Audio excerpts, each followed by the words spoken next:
these are aimed on the principle of balance of power, which I have never understood properly. And I think I will seek a cup of coffee with Professor Tayebwa or Justice Ogora to take me through deeply. Because to me, balance of power where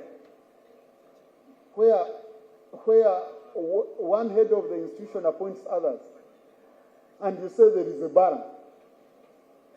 And this is the one who goes to seek people's mandate. The president goes to seek people's mandate. He goes around for how many months looking for votes, abused, demonized, praised, carried on the head, and then you come, you say, you have a balance of power with the ones he will appoint. How? To me, I want to live reality. Maybe the professors will enlighten me more. Even when I was in law school, I really interrogated it much deeper to material, and it couldn't make so much sense to me. And then when I became deputy speaker and I now started living the reality, because I believe, to me, it's complementary. It should be complementary. So that, because the executive has a direct responsibility of reporting to the people. A direct responsibility. So if they could work very well with other areas, you do your budget. The president doesn't take his budget to the judiciary, but the judiciary must take their budget to him. So where do you have the balance of power? Where? Okay? So maybe we can interrogate further and we see how best such can be. But we were aiming at that we strengthen the judiciary, we strengthen parliament so that they complement with the executive. Now I'm using my own terms. They complement with the executive and deliver for the people of Uganda. Then appropriation. You saw the other day we had a crisis when the president returned the appropriation bill the first time. And now we have to go back and sit and develop a mechanism. How do we work together on the issue of appropriation? Is a budget sent to Parliament? Because you send a budget to Parliament that comes with what you call unfunded priorities. Now, unfunded priorities, some have been unfunded for 10 years and they are still called priorities. And they are unfunded. And you even bring a supplementary budget, you don't consider unfunded priorities, you bring new priorities. So, we say, okay, through appropriation, can we interrogate further the issue of unfunded priorities? But then, when they are releasing a certificate of financial implication for the appropriation bill, the unfunded priorities are not considered. Because you fail to get money to fund them. Government gives work plans. So as Parliament, do you go and seek and start shifting money from here to here, which is not in work plans of government, which is not in procurement plans of government? So this is where I would want to hear our seniors go a little bit deeper on the intention and how best we can have harmony in such a critical areas when institutions like Parliament are doing their work. And also you bring a budget of 72 trillion, but out of that, on around 26 trillion is discretionary. Now discretionary, this is money which is not tied. The rest is statutory. Loan repayments, salaries, budget of judiciary, budget of state house, budget of parliament, budget of local government service commission, budget of IGG, all of those are tied. You can only make comments. You cannot change anything. So, appropriation. How do we have that balance? Representation. Now, the one of representation is interesting. I have people who bash Parliament all the time. And they are usually led by Godman. And sometimes Sarah. And when I stood as a member of parliament, I had, because I was surviving well in my businesses. So I have colleagues, business colleagues who called me. And they say, what are you doing in this thing? Please, you are doing well in your business. Why are you causing yourself problems? And then I said, but you people, do you know the role of parliament? They are the ones who determine the taxes I pay as a businessman. So why do you want me to send people who have never sold tomatoes to determine taxes? And that's why one day I asked people in finance on taxes, principles of taxation. And I said, how do you put excise duty on cement? Because excise duty in principles of taxation, we know it's sin tax. So how can construction be a sin that you penalize it with excise duty? Okay? You put excise duty on cement. But really? Yeah, but you see, we've identified we must get money here. Okay? And then now you will take it to an MP who has never paid any tax or employed any person. And you think he will bother. So, I want God but to go and stand in Ntungamo and come to Parliament and make it better. Because you see, we have a saying in our Nyankore, which I share with some of my people here, that otamkuisat muikare tujendi. You know, in a wrestling match, when you're struggling, you know, fighting, struggling for your balance, the spectators are saying, no, just hit him down, we go. Oh, you see, when we are watching football, how people can abuse a striker like Saka. I say, why? How can he miss out? You give them an empty goal, they can't even put in. So, you elites of Uganda and commentators, why are you on television talking of how we have a substandard parliament? How we have average members of parliament as if you were stopped from standing?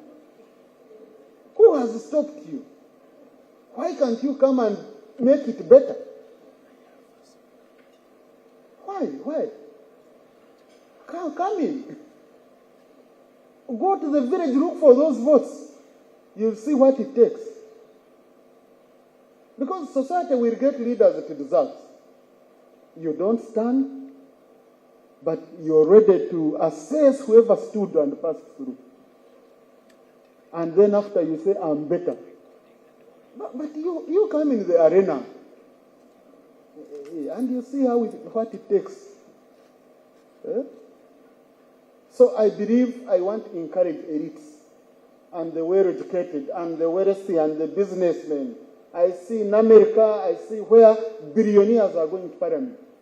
In Uganda, billionaires, you're saying, no, if I go into politics, I'm exposing my money. Okay?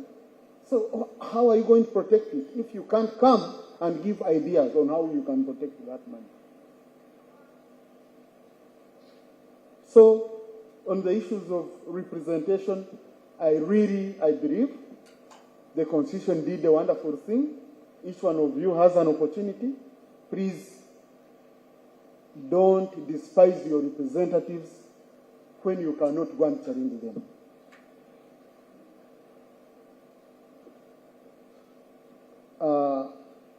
Finally, I think we still have, of course, a lot to work on as a country. And also this, by the way, we've had a very big debate on the issue of numbers of parliament. They also concern me because the cost of administration in this country, I want to be honest, is so high, is extremely high. It is something we have to maybe one day take a bold step and look into. Overall, the cost of finding that, you know, I remember when we were young, a policeman says, I will beat you and government will pay. Okay? I'll beat you and government will pay. I'm permanent and pensionable. whether one works or not. The process, no process of accountability in public service, they are so tight, you know. I don't know what we can do to ensure that maybe public service or public servants are on contract. They sign performance contracts. If you don't perform, you go. We have very many unemployed people. But the issue of the numbers in Parliament, the other day we were talking and someone said, but look, even the Constitution, I don't think you have fulfilled the requirements of the Constitution of all marginalized groups being represented in Parliament. All marginalized. Now, even the poor are going to say we are marginalized, we are poor, you're not considering. And people are forming their own groups now with the advent of circles, associations. We are going to have more and more and more and more coming up. But I think we make a lot fit in society, not society fit in a role. Our Constitution is a living document. Now, it must move with the times. Some of the amendments, one might not agree with them. Yes, but last time, sir, I gave an example of the issue of age limit, where personally my view, and I put it on the floor, my view was very, very clear. I believe in term limits, I don't believe in age limit. Because you see, when you talk of age limit, now I gave an example of President Kabila. He became a president of the DRC. I think he was around 31 years. So if you are using the age limit of Uganda, which was 75 years, that people were fighting about, then it means President Kabila would legitimately be a president in DRC for 44 years without you questioning. Colonel Stresser in Sierra Leone, I think he became a president at around 26 years. So it would mean that for 49 years he's legitimately a president without you questioning anything.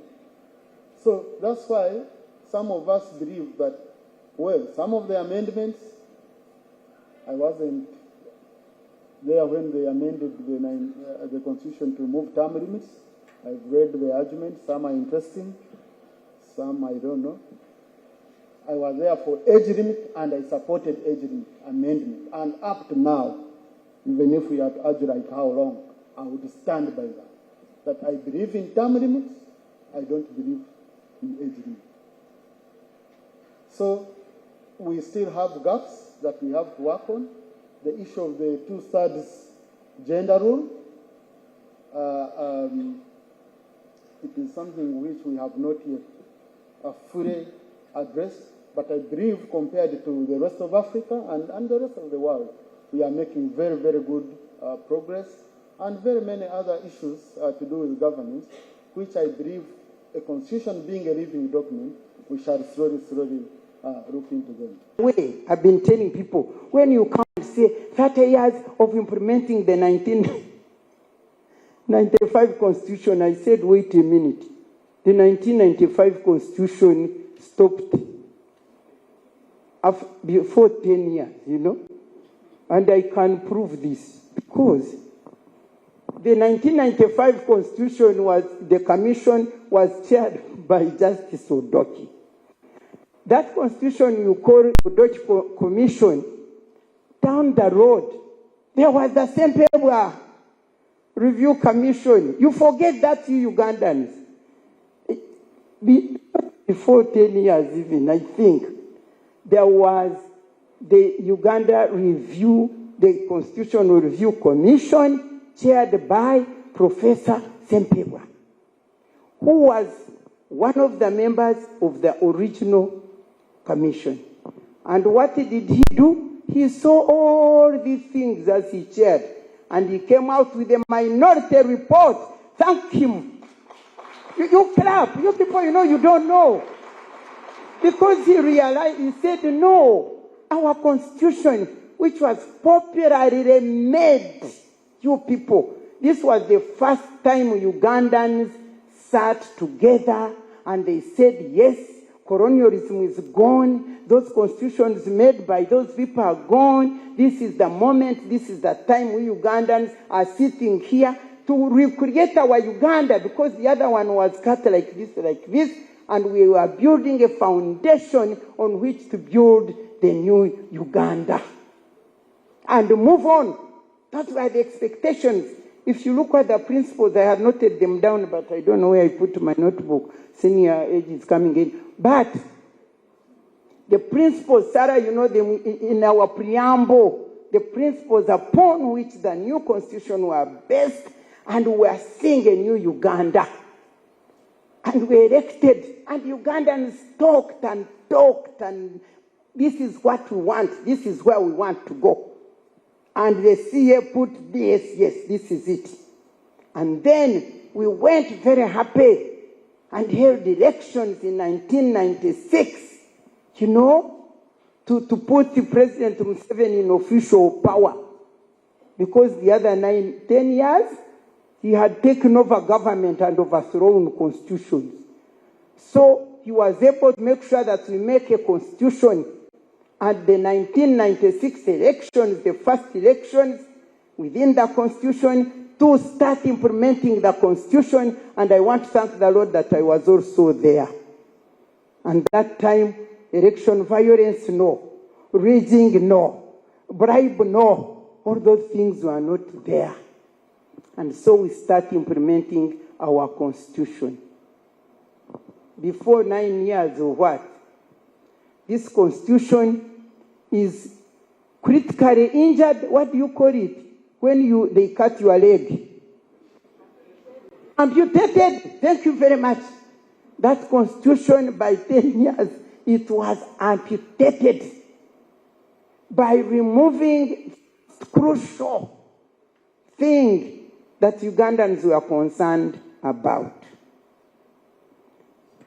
But before that, as a person who started implementing the constitution, I came to realize, I told you I'm not going into diplomacy.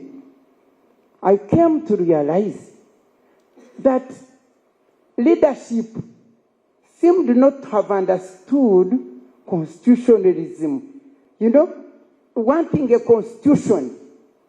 You know, in the Bible there is a statement which says that some Christians have a form of godliness, but denying its power.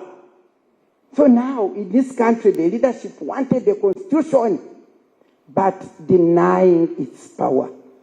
And for me, I say maybe they didn't understand the power of a constitution.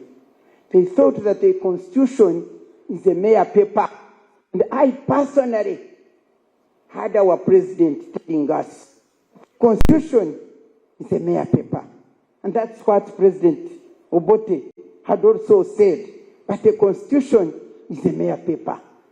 So if our leaders see a constitution as just a mere paper, without understanding constitutionalism, then what do you say? I'm telling you these things because we are looking at the journey of the constitution. So ours ended in 10 years.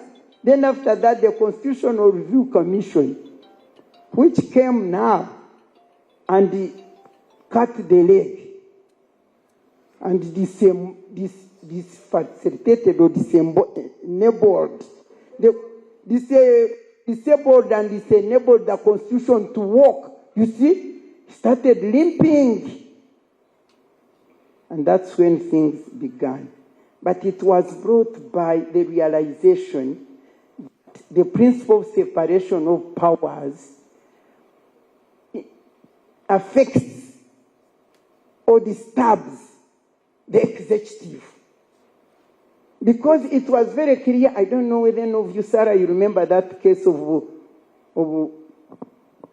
Bujagari. That was the beginning. When Bujagari, the executive wanted to give a contract to make electricity in Bujagari to a company in America, and now the parliament took its authority and looked at it and said, no, this is not right. We are not taking this. Sixth parliament. You people, you always hear how sixth parliament is a pain in the neck of our president. The sixth parliament stood up like he was saying, no, we have our authority. We must take authority here. Executive, you are not going to order us here, like the NRC previously. And that was hell. Hell broke loose from that time. You people who don't know what is happening with this constitution and all that kind of thing, that the principle of separation of powers, where the president realized that, hey, you mean I am hampered in being the Professor Tayebwa, what he told us, he's the head of the household. He tells these women and children, don't talk, don't talk. So all of a sudden he sees the wife talking now. Something must happen to you. So there was now a new strategy to recapture the authority from the institutions of the state, those three institutions, the parliament, the judiciary, and me as I talk, because I don't want to take long, because they have said it all, but I said I'm diplomatizing it for you. So for me, as far as I'm concerned, down the road, the parliament, the constitution of Uganda, the parliament who was working with implementing the constitution ended with the seventh parliament. And you all know, you who were there. Because when the term limit was proposed and removed, and was to be removed, and the Ugandans were saying no, some of us were the leaders who said no. Why? Because we knew what Ugandans want. We knew what Ugandans want. We were seeing them. We saw their passion. They said, this country, you are telling us of a constitution, but we can tell you, you cannot. What does the constitution mean when the president can never hand power peacefully? Their concern was, unless we have peaceful handover of power from one president to another, then this constitution does not make sense to us. And we asked them, so what do we do? And they said, let us limit the term of the president. Because the president comes in, they have power, they have military, they have resources, we cannot talk. You know, my senior here was saying, let us raise the demonstration. Which demonstration? Where will you demonstrate from? You know, my senior, you are telling them, let us do this, but you are telling the wrong people. All these people seated here have no right to do. That is the truth. The ones who have rights to do are not here. I hope they will read those things, but even if they do. So, for me, as far as I'm concerned, the moment the term limit was removed, and was removed through corruption. Who doesn't know this? When we stood up very tough, 5 million came. The parliament was bribed. They removed the term limit, and the beginning started. Right from the 8th parliament, implementation of the constitution, the principle of separation of powers, and then the judiciary was raped. So now, in other words, he was saying diplomatically, but the principle of separation of powers does not apply in this country. You all know that. You look at the executive. Who rules the executive? Don't you know? In the constitutionalism, where is the position of the first family? Is it there? Is it given a role? But practically rules this country. Who does? Me, I came here to undiplomaticalize these things so that you see them very properly. And I'm not going to talk too much. That constitution, as I told you, when you look at the principles which it had put, unity, peace, freedom, equality, we had suffered with the military. We had suffered the way we are suffering now. Militarization. Me, I call the rulership in this country military dictatorship. Whether you talk of elections, to me, they mean nothing. This is me. You called me to talk as a person who started and saw the journey and saw where it is ending now. And I want to say that Ugandans have been captured, the institutions have been captured. For you, you are captured by fear. I don't know whether it is fear for jobs, whether fear for your lives. You just bow anyhow and you go on. So where is the constitutionalism now? Now I can look here and see what I had put. The major question of that constitution that time was governance, as you have heard.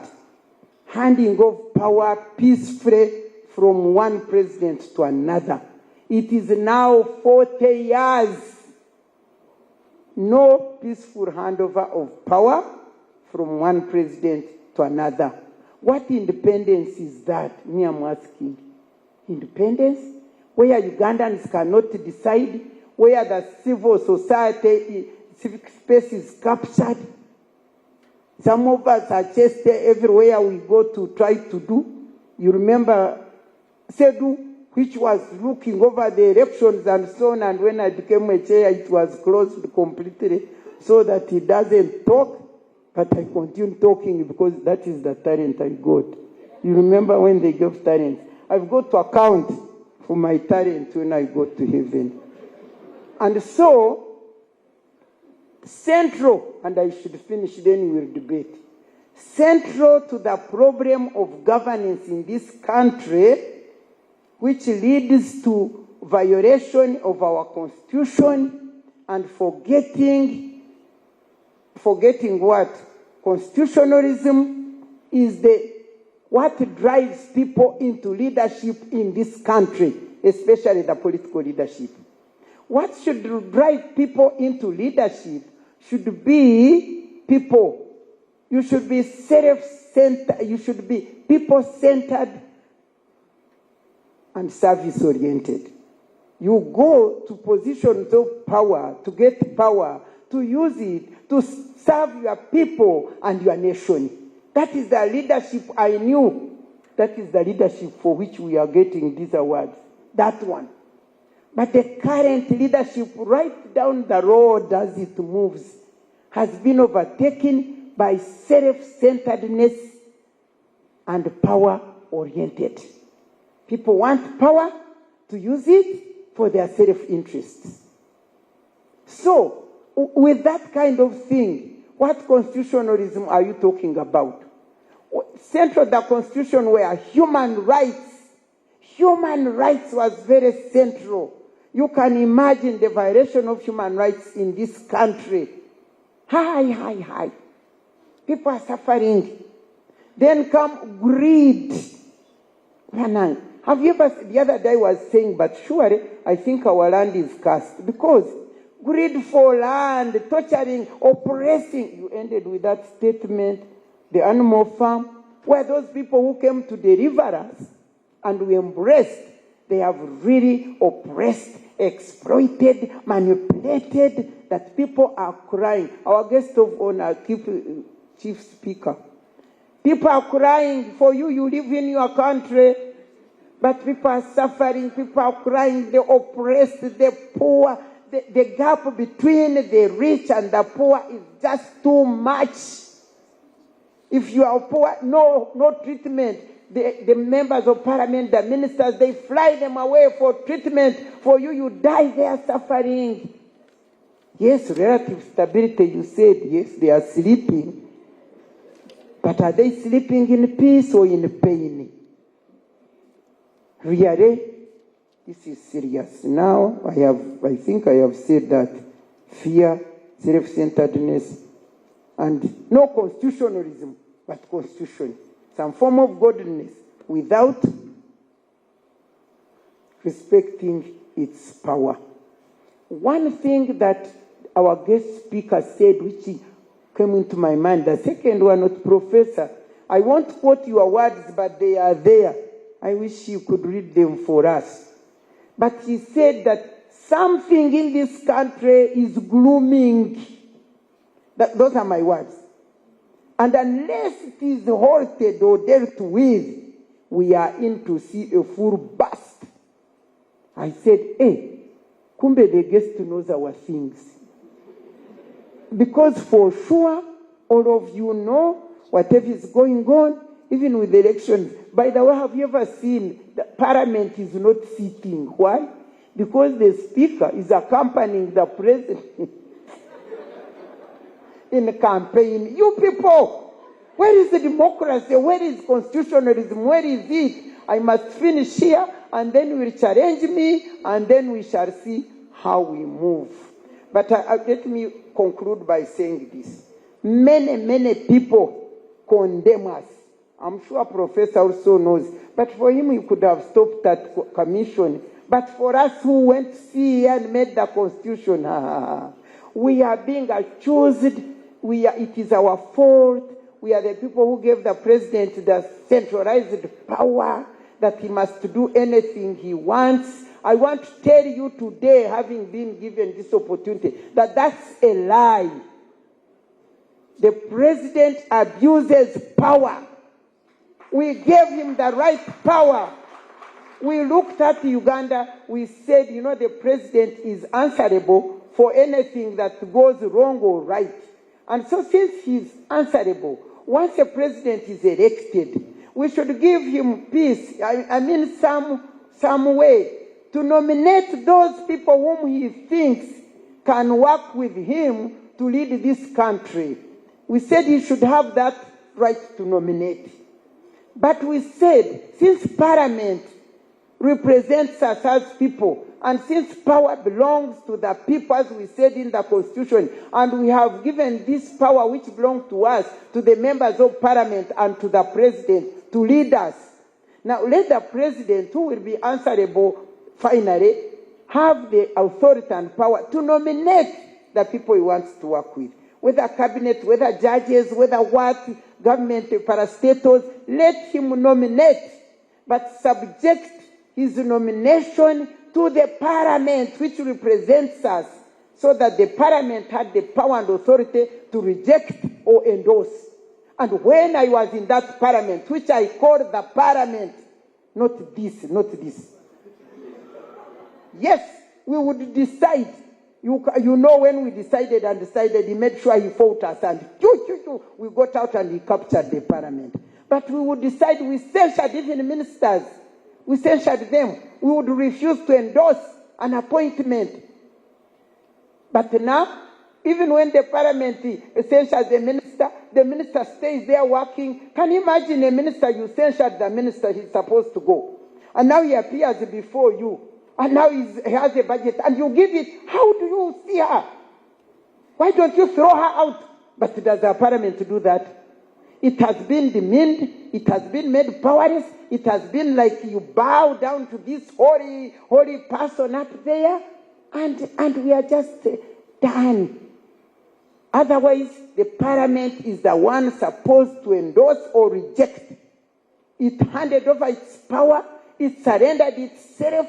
It bowed, like, I don't want to use those tough words, but I would have said it, but we have guests here. I want them to think I'm very good. You just bow your authority, and then they walk on you and you move on. You people, so stop condemning us.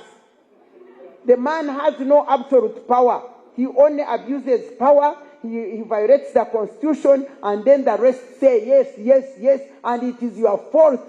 So you better rise up and redeem yourself. And with that, I endorse all these things which my seniors said. I was only detonating it to small ones. Interesting. This conversation is live on UBC TV.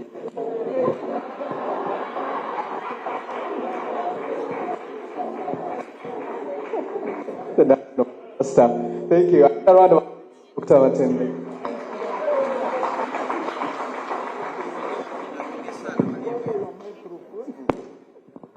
I'll ask our panelists to hold the seats a little bit so we can now get reactions from the plenary. I'll give whoever wants to speak, 3 minutes each. Just observe time, please. 3 minutes, and then we'll get back to, if you have any comment or question, then we'll get back to our speakers so we can conclude this conversation.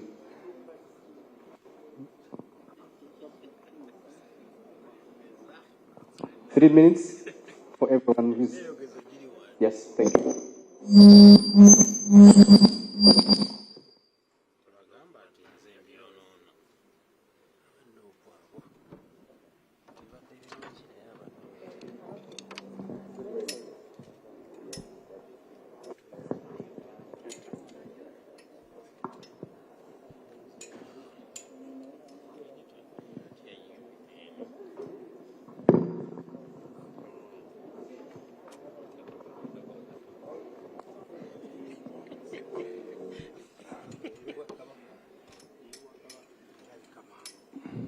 Mr. Moderator, sir, the distinguished panelists, and the keynote addresser. My name is John Ken Luchams, the man. Before I make any comment, I must say, without biasness, that the 3 stars are pronounced, should be pronounced as intellectuals. And to borrow the words of Professor Mazui, who mentored me, Professor Mazui defined an intellectual as a person who is fascinated by ideas and has acquired the skill to handle those ideas effectively. They have effectively acted. My first reaction goes to Honorable Matembe, who was my colleague in the service. Madame Matembe, you seem as if you had a phobia for 1962 Constitution. You cannot disown the federal constitution under which the Ugandan nation was born. Whether there were squiggles here and there, you should be proud of your birth as a nation state, so that you do not hide under the blame of colonialism as an influence from the right context. My comment is about the remarks made by Professor Tayebwa, who was a key actor in the constitution-making exercise. Professor Tayebwa, what persuaded you when you are making inquiries about constitutional making to pose questionnaires of this magnitude? Aware of the situation you have been going through, do you still need kingdoms? You are posing that question before the owners of the state. What was your purpose? You should be able to explain that. Now, we are in a dilemma, a big dilemma. Since I was a member of the 7th Parliament, let me tell you what exactly happened. When the government realized that the people of Uganda were still interested in the division of powers under federalism, after experiencing the report of Odoki and Professor Tayebwa respectively, the government posed what they called regional tier. When the regional tier came to us in Parliament, we debated it squarely and rejected its form. Government went ahead to pass it through the influence of the NRM members. When it reached the Parliamentary Council, it is the Parliamentary Council that partially rescued us. When it refused to write the word regional tier because of its excessive ambiguity, they said in legislative drafting, and I'm a small authority in that area of law, you cannot write the word regional tier. It does not exist anywhere in the world, and it is a meaningless slogan. They wrote regional government. What is in the Constitution was formulated by the Parliamentary Council of Uganda, and a clap for her. Otherwise, regional tier, what does it mean? It does not mean anything. So the concept have protested. We are saying nobody is entitled to give us federalism. It is the people of Uganda to decide their destiny. And we have a petition in proposition which endeavors to make sure that we reform that regional governance provision squarely by saying that Uganda should be named the Federal Republic of Uganda, because the Federal Republic of Uganda reflects our adventure in the struggle for freedom. The government of Uganda is bent on letting us live the way in which we were born, and we are insisting that we should have a devolution of powers, whether it likes or not. So from now onwards, the Conservative Party is going to pray very hard that we send as many MPs as possible in Parliament, so that when we reach Parliament, we can reform squarely that lame factor of regional tier into a meaningful federal slogan.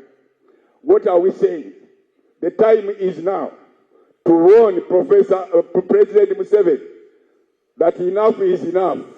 We can no longer be governed in the way he wants us to govern under that oligarchy, which includes his wife, his sons, his so and so. That chapter must go, and it must now.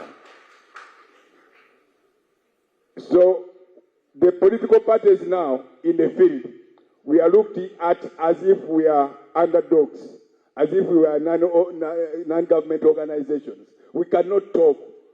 You, Justice Ogora, thank you for your brilliant presentation. I did not want you to stop. I wish you spoke on up to 7 p.m. tonight. Nolwekyo ekyo bagasita ndaba nastange bagasita mba ntistinti ekisesera kitusituse mwestemwe musitujje omusasi tajja kugesitenda era agesitenda. Thank you, Honorable Ken Chums. We need to make an agreement. 3 minutes is 3 minutes. All right? Yes. Okay, pass the mic on, and I'll find you wherever you are. 3 minutes, let it be 3 minutes.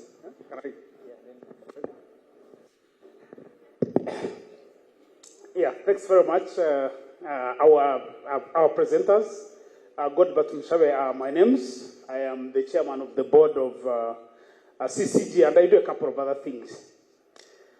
Yeah, really, I mean, the presentations have been really spot on in terms of the nature of the crisis that we face. But you know, for me, just bring it down, the crisis we face normally is manifest in the speech that has been given by my friend and brother, Thomas Tayebwa. Because you see, when you hold a public office, there are certain expectations on you. Whether you speak as a lawyer, which he is, whether you speak as a politician or an ordinary person. Now, but when you are a deputy speaker of parliament, and you come and speak to a public forum, and you say, one, you don't know what balance of power means. That's scary. That is completely scary. You don't know balance of power between the executive, the judiciary, and the legislature. But more scary is the rationalization that the president has more power because he is elected by everybody. That's really scaring you people. Because you see, everybody, even when you go to the Constitution, everybody who holds the power in this country holds it in trust for the citizens. That power is derived from the citizens. So, essentially for us as Ugandans, and our Constitution, made by these wonderful people, we said we will have a president. And we gave the president the power of appointment. So when he appoints the Chief Justice, and because that's the major appointment he makes, the Speaker is elected. So when he appoints the Chief Justice and all the other officers, this guy is appointing them on our behalf. He's not the one who is appointing. We are the ones who gave him the power. Now the problem that we've had is that when we have leaders of the nature of the speaker. You know, you can't have a speaker who becomes a bag woman over a president. You can't. That's not a country, people. Let's be serious. Some of you have seen the speaker kneel down before a president. Surely. It's very, very disturbing that even all of us as a country, we accept it. A speaker of parliament kneeling before a president. And then it passes as if it's okay. Yeah? So I think that we have a problem now as a country because the deputy speaker was challenging me that I should go, I should contest. That I go and become an MP and be part of that group. Yeah, because you see, if you have, normally when you have a leadership in a country, you create, the reason we, even all these agencies of government, the reason we give criteria and say you must have the foreign qualifications. You are trying to up the credibility of the institution so that it attracts the right people. Even in our small organizations, you set a criteria. We want researchers of this level. We want this because you are trying to up.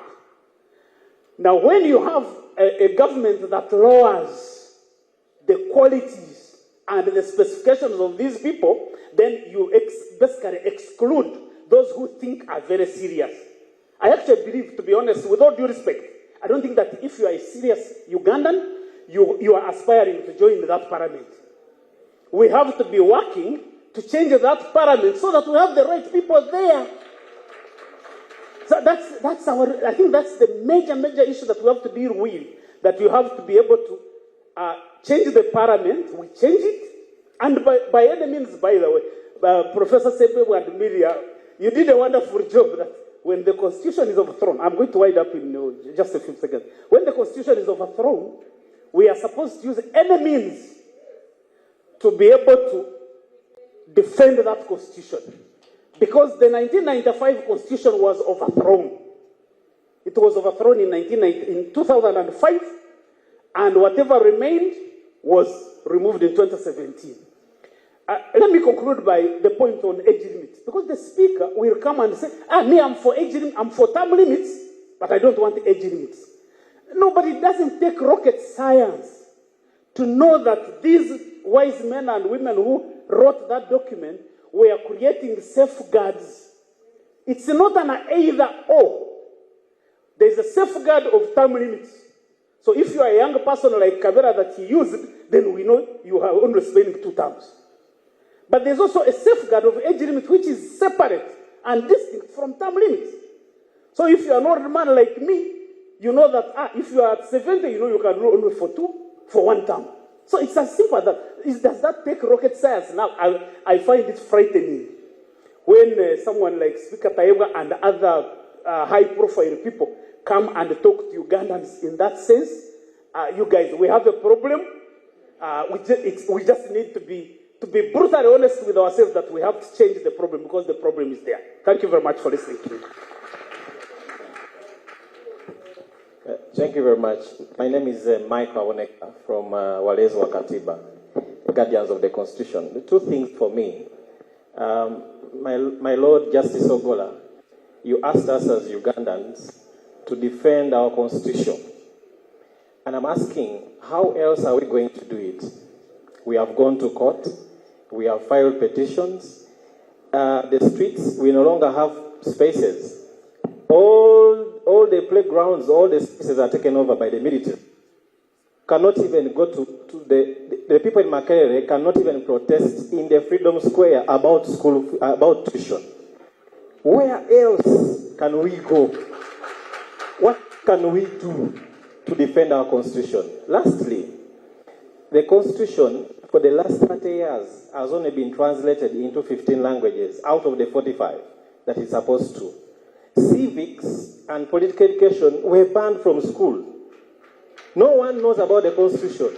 So it is deliberate that we do not know about the Constitution. So that's something that we need to do. What do we do in the circumstances, in the defense of the Constitution, but lawful, when the lawful means have been taken over by the boots? Thank you so much. By virtue of my height, allow me to take the podium. Excuse me. Okay. I'm sure now you can see me, isn't it? Thank you so much. My name is Ochero Ronald Frank. I'm a medical student, 4th year at Kampala International University. Allow me first salute all the young men and women that are here today. We are the leaders of today, right? It's no longer realistic to say that we are leaders of tomorrow by virtue of our youthful population of Uganda and that of Africa that stands at an average age of 19 years, isn't it? All right, one of the areas of discussion today that has captured my attention was stability. That was emphasized repeatedly by Honorable Speaker Thomas Tayebwa. But I feel like we are leaving the real question. The real question of today should not be stability, it should be sustainability. All Ugandans have seen what has happened. There is peace in the country. We are relatively stable, but it's also questionable, just like Professor Frederick has brought it in his analogy, and we have heard the speakers that have been arguing. So, stability is even questionable. The real question of today is sustainability. Yes? Okay. To have sustainability, we need to have strong and independent systems. We need to have strong and independent institutions, majorly the legislature and the judiciary, of which is arguably deniable that we do not have those systems at the moment. To have those strong systems, we need to have an empowered citizenry. We need to have an empowered generation.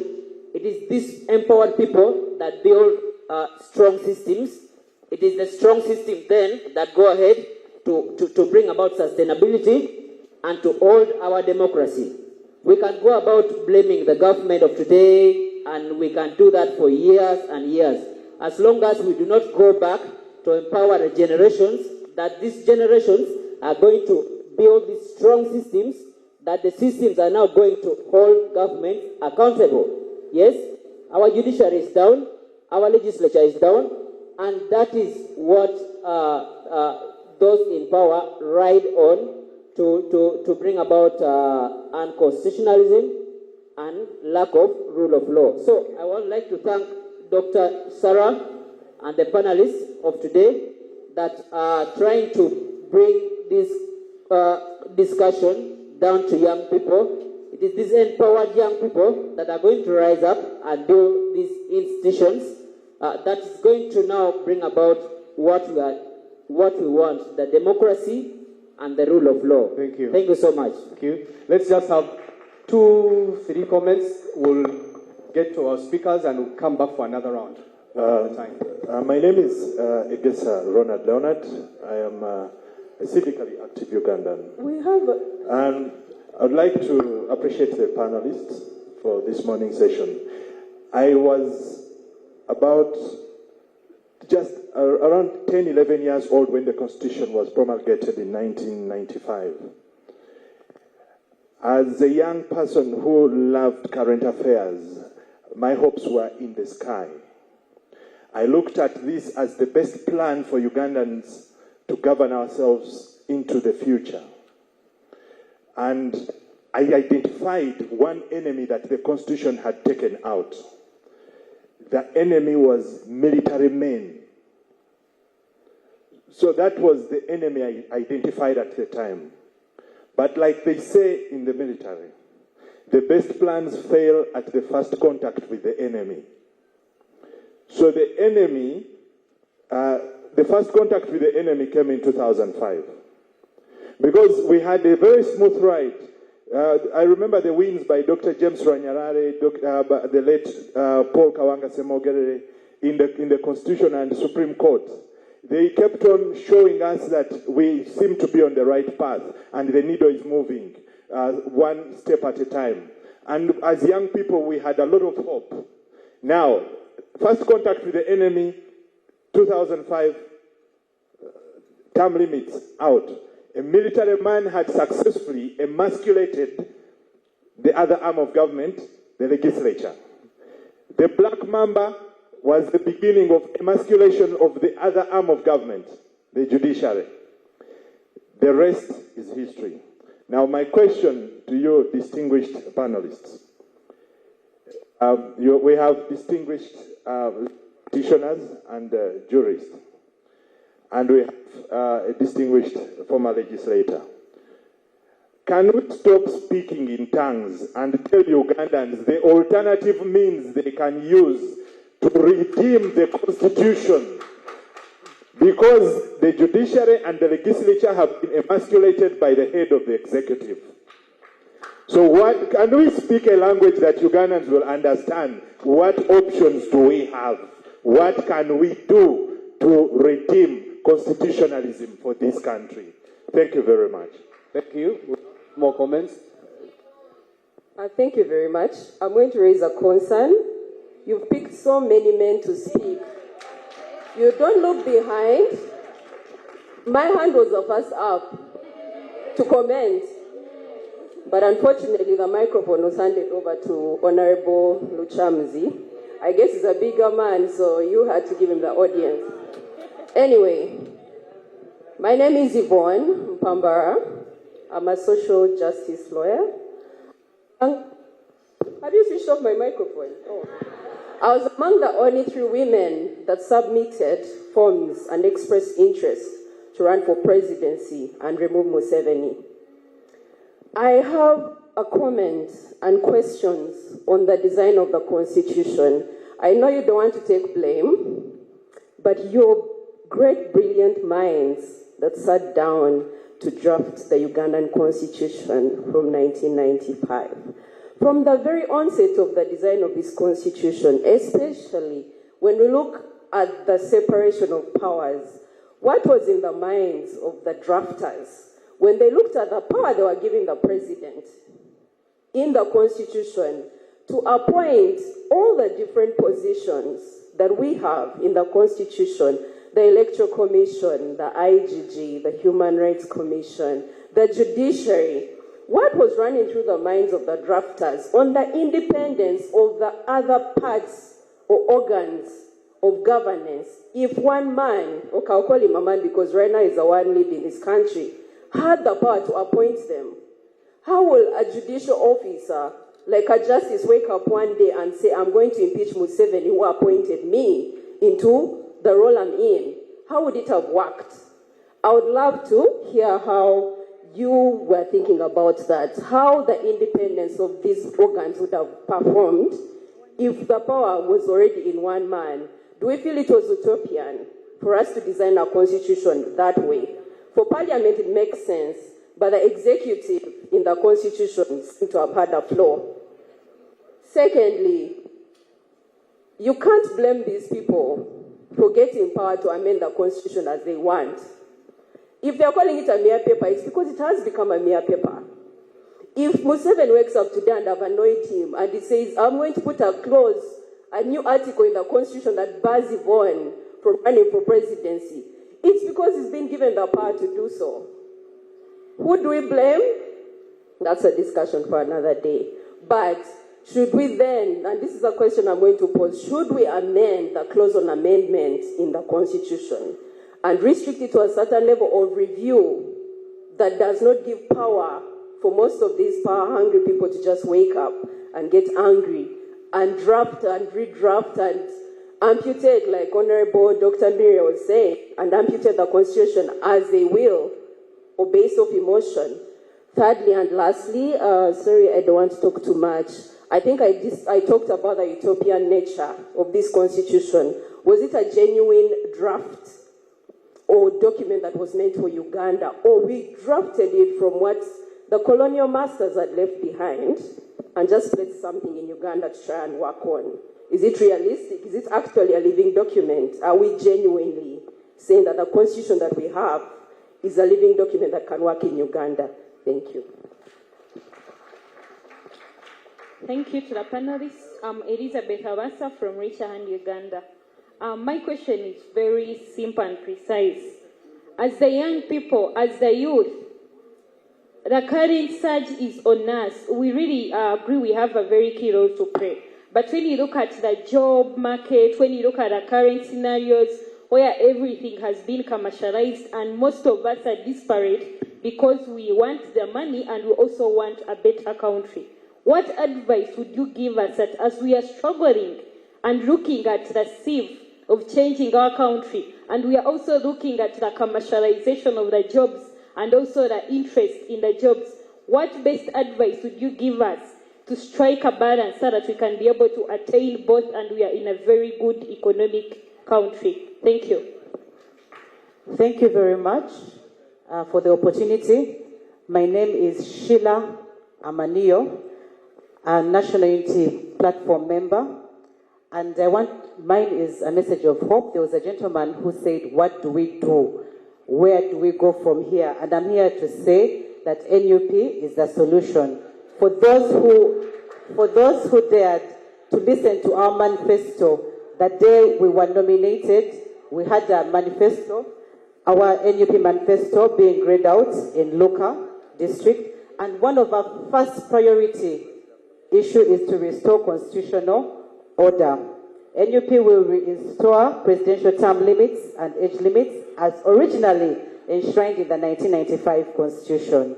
NUP will reverse amendments that undermine constitutional safeguards and ensure constitutional amendments require broad public participation, parliamentary and civic social scrutiny. Basically, our focus is going to make sure we protect the Constitution of Uganda. So give us an opportunity as National Unity Platform, and we shall bring this country back to order. Thank you very much. Amanio Sheila, Woman Representative, Mukono District. Thank you so very much for the opportunity. My name is Vatesa Kasfa Matende, a student at Makerere University Business School in my final year. And I'm going to be so very brief. And before I forget, let me start with someone that has just given us hope by going to the National Unity Platform. My question is, what exactly are we going to do and what change do you people have? Because these are the promises that most of the politicians have been giving to us. They want us to go to their parties, but it is the same story. Do you have anything? These are the same things you've been saying from the time we entrusted your MPs. What have they been doing in Parliament? You should have done examples. You should have given us examples by the MPs we sent to Parliament. That's when we should maybe have believed what your president has for us. But the fact that they are also doing the same as the previous ones, we cannot take that. I am part of the youth that need the hope. So that's why I'm reacting on that. And another thing, I am going to react about someone that talked about peace and sustainability in the country.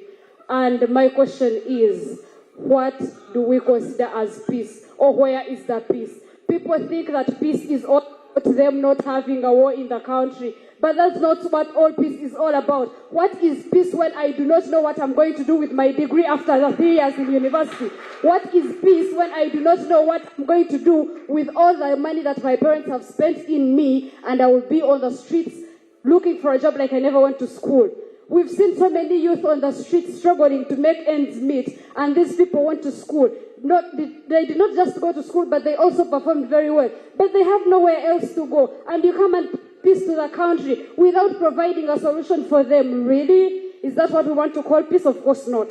And another thing, let's have more of the sensitization about this constitution thing. If it is possible, let's translate it to all the languages so that everyone can get to know about their rights. Let's make sure everyone knows about their rights. Thank you so much. Check. I'm going to come back in round two. I request that we go back to the panelists, and then I'm going to come back in round two, and which will all have an opportunity to speak. I would like panelists to respond to some of the questions that were raised today.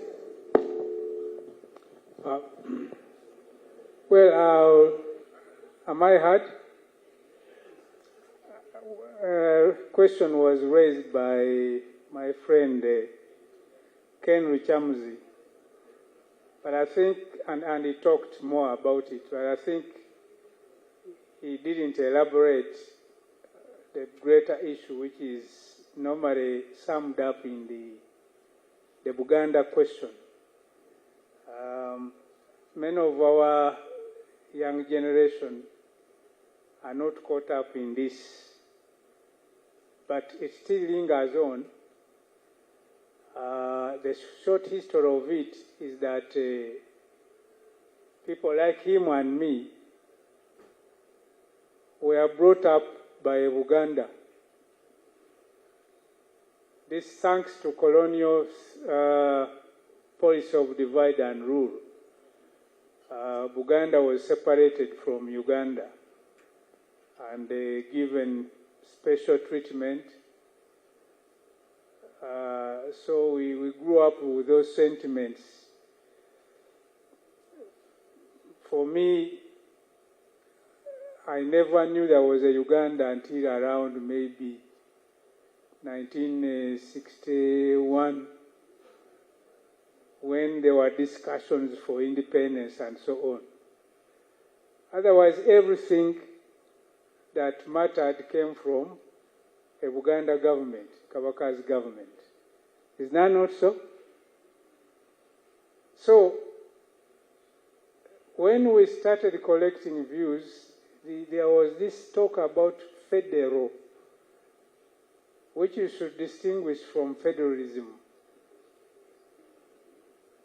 Federal is the discussions and the emotions and the demands for the special treatment of Uganda, returning to the 1962 Constitution, which envisaged Uganda as almost a separate entity with a government and nominal institutions. Some of these institutions were very nominal, a high court, police, and so on. That's the constitution. It pleased Uganda because it maintained the colonial status of Uganda within Uganda. But things kept changing, and when we were collecting views, federal and federalism was being confused by either those people who did not, those who were demanding for federal and others who were demanding for federalism. Federalism is separate, it is a higher degree of devolution, a higher degree of decentralization, let's say, where powers are strictly separated between a government at the center and the local units. And me, I support devolution, which is nearest to federalism. And in the collection of views, I was telling my fellow Uganda that rather than demand federal, look at a system of federalism which cuts across Uganda, not a separate status for Buganda. Because then it will be welcome for the whole of Uganda. But if it looks like you want federal, which is a special status, it's not going to work in the new developments now that we are in Uganda. Whereas as I grew up in Uganda, not Uganda. But it applies to most others because they also grew up in separate entities in Ankole, Choli, and so on and so on. So that's where we are. We can still rediscuss the issue of federalism, or at least a higher degree of devolution. Because of what I spoke this morning, that we have gone astray. We have re-centralized. And during that discussion, we can have a honest talk.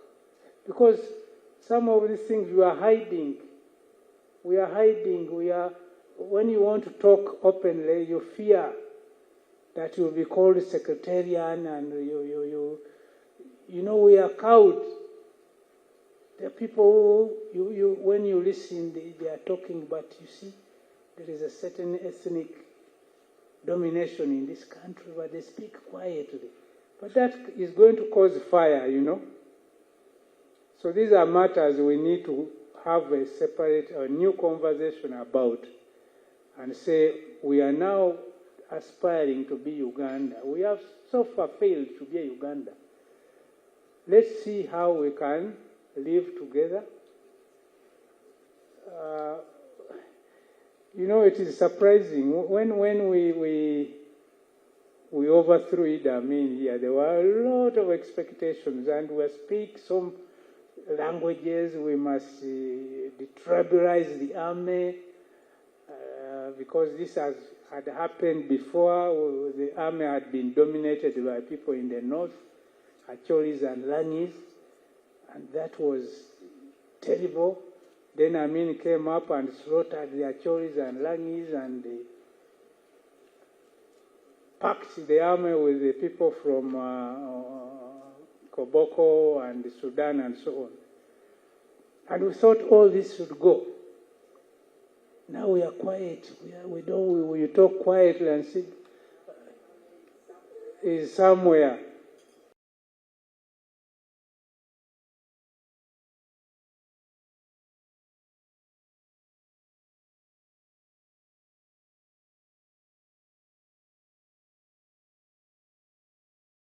It's welcome because you have strong, fewer local units, strong, empowered, and as an alternative check to central government.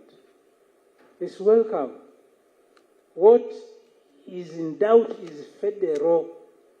I hope I've made the difference between federal and federalism. Is special status.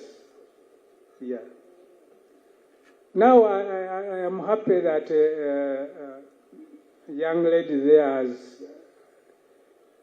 put up an argument. What is peace? When she qualifies and she has no job and so on and so on. That's very, very, very, very serious, very important. Yes, as Emilia is saying, peace is not absence of war. The thing, or absence of sleep, the thing is,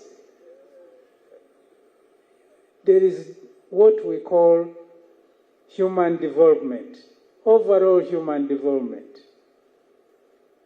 Maybe what the young man said is he probably sees that as sustainability. But you cannot have peace without overall human development. So no one in this country is seriously discussing. The speaker there was casual.